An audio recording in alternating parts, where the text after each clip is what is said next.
From now until Election Day, Ed Tibbetts, political reporter from the Quad City Times, and I are partnering to fact-check political ads. This week, we are fact-checking an ad from Congressman Dave Loebsack, congressman from Iowa's 2nd District. His ad, Fancy, makes claims about his challenger, Mariannette Miller-Meeks, in supporting outsourcing.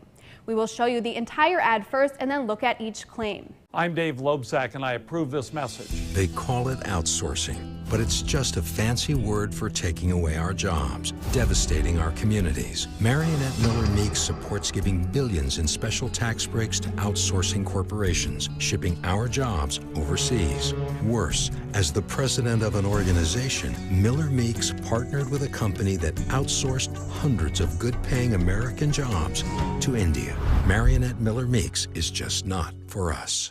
They call it outsourcing, but it's just a fancy word for taking away our jobs, devastating our communities. Mariannette Miller-Meeks supports giving billions in special tax breaks to outsourcing corporations, shipping our jobs overseas. This is misleading. The ad is referring to comments Mariannette Miller-Meeks made on the Education, Jobs, and Medicaid Assistance Act. Signed into law in 2010, the act provided $10 billion in education funding and $16 billion to help states with Medicaid costs. To help cover those costs, the bill made cuts to food stamps and eliminated tax credits for overseas income of multinational companies. Mariannette Miller-Meeks telling TV station KCRG at the time she would not have voted for the bill.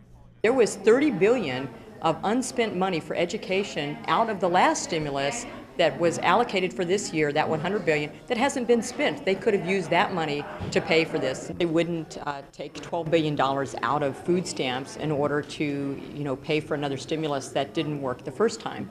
In addition to which, we've added on an almost $10 billion tax onto businesses.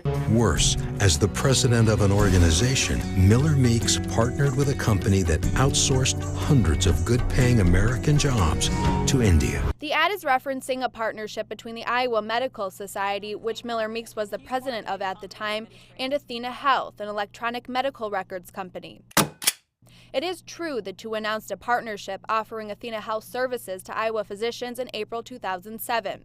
Currently, Athena Health has 3,300 employees, 400 of which are based in India. A 2005 Boston Globe article referred to in the ad talks about how Athena Health's president was opposed to a bill that would keep thousands of data entry jobs generated by healthcare companies from going overseas because it would put his company out of business. Our research finds parts of this ad are misleading, other parts are true. To look at all of the ads we have fact-checked, head to our website, WQAD.com. Just type in fact check in the search bar.